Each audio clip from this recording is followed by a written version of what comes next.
Kevin Jackson Radio Show.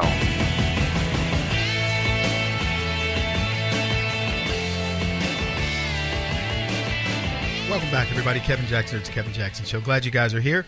KJRadio.com is where you can find out more about us. I want to talk about Donald Trump coming out, talking about the opioid crisis in America. And Trevor Noah, he's a putz. He comes out and says, well, what's he going to do? What's he going to be able to do about it? He's just one man. Well, good for Trevor Noah to notice that Donald Trump is just one man, one accomplished man. And it's funny to me that Donald Trump makes the opioid crisis front and center. And for the record, we got a ton to talk about today, so I'm going to move quickly because I want to get into this other stuff that's been brewing now for a couple of weeks, getting bigger and bigger. Announcements being made today from Mueller about who's going to be indicted. It's going to be subterfuge. I'm going to indict somebody from Trump. Good for you, because that's what I predict. But whatever he ends up doing, I will tell you this, it's not going to be anywhere close to who should be indicted. But I want to go back to this because Trevor Noah says, what's Donald Trump going to do? What did Barack Obama do in the opioid crisis? We'll get into that. I'll answer some of these questions for you. But here's what I want you to remember when we start thinking about these men and what they are capable of doing. Because one, we know his track record now in terms of the presidency. The other is just beginning. We've got less than a year. It's coming up on a year of Donald Trump's presidency. And I'm going to tell you something. Don't dare. If you're a leftist, I dare you to go compare Donald Trump's first year to Barack Obama's first year. I dare you. Because if you come out of that and you still are an Obama supporter, you're a bigger moron than I called you before. While Barack Obama smoked dope and snorted coke, Donald Trump was building a multinational, multi-billion-dollar enterprise. Those are the facts. Obama turned his ability to manufacture crooked voter signatures into a career. The man practically bragged about his chum days. That's smoking dope.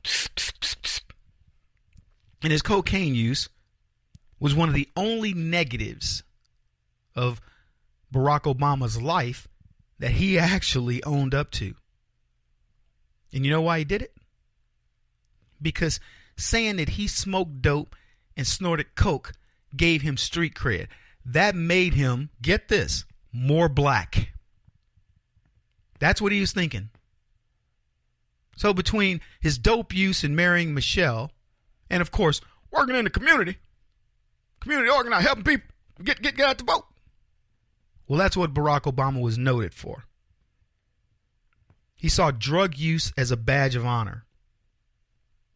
As for Donald Trump, he turned $1 million loan into a multi-billion-dollar fortune.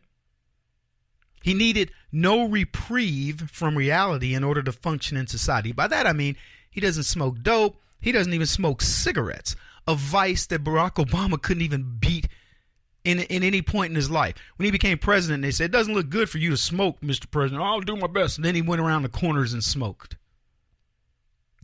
He has little or no relationship with his family. I'm talking about Barack Obama. Donald Trump dotes on his family. All his kids around him, kids involved in his business, etc. What do you hear about Malia and Sasha and what other family is there for Barack Obama? His brother doesn't talk to him, his so-called brother. He's got a sister that has no relationship with. What is it? This guy can't even embrace himself with family, much less love of country. Unbelievable. As I've said many times in life, folks, you learn more sometimes by what people do wrong than what they do right. You learn more watching people do the wrong thing. I tell the story, my grandfather would shake hands and he had a real loose handshake. And I couldn't stand that. And I would shake your hand and real firm, like I'm equal to you. And men would say, boy, this kid's got a firm handshake. Because I made sure you knew you're not going to forget shaking my hand. Anyway, I digress. Washington Times. In rallying against the nation against drug addiction, President Trump spoke in unusually personal terms about the death of his older brother from alcoholism and about the lesson it holds for him from the value of abstinence.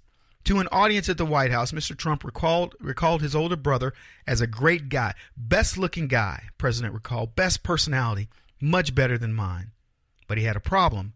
He had a problem with alcohol. He would tell me, don't drink. Now see, I love this story. Let me tell you why. It's Donald Trump telling you that despite my brother having it all, he had the same father. He had the same upbringing as I did.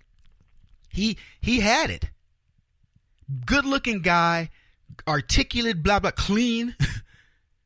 And my brother could not beat the disease of alcoholism.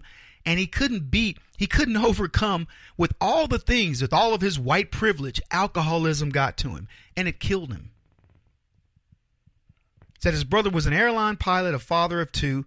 He urged him, don't drink and don't smoke. His brother told him, these are my vices that could hurt you.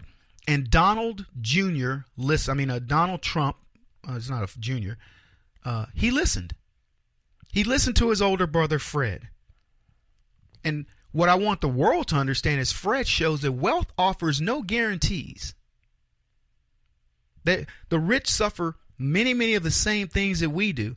But I love this story because it was one of the first times that the president got, more personal with us. 64,000 Americans died from overdoses last year, 175 a day, 7 each hour. He says this epidemic is a national health emergency. Nobody's seen anything like it. Yeah, he's wrong there. Barack Obama's seen something like it. The president went on to say, we can be the generation that ends the opioid epidemic. We can do it. And the good news is he means it. With all the scandals that are hurting the left, the president pulls a masterstroke of focusing on a bipartisan issue. Now, I mentioned his detractors. I mentioned Trevor Noah, the little putz from Australia that, what's he going to do? Blah, blah, blah. They're talking about there's no funding now that he's declared it a national emergency, he can go get special funding. But they're going, but the funding's broke. So what? When has that ever stopped Donald Trump? The lack of money. If he's declared it a crisis, he's going to do something about it. And what's funny is the left knows this.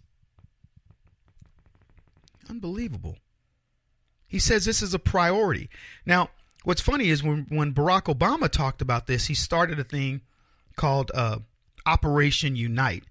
And he got leaders from the National Drug Abuse Centers and Heroin They did a summit in Atlanta, and they set aside $1.1 billion in funding to help for treatment.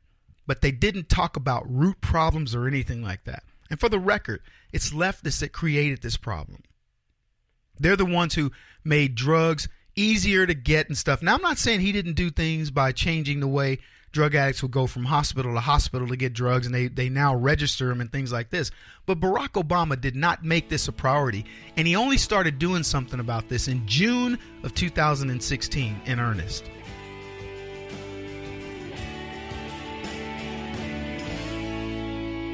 This is the Kevin Jackson Radio Show.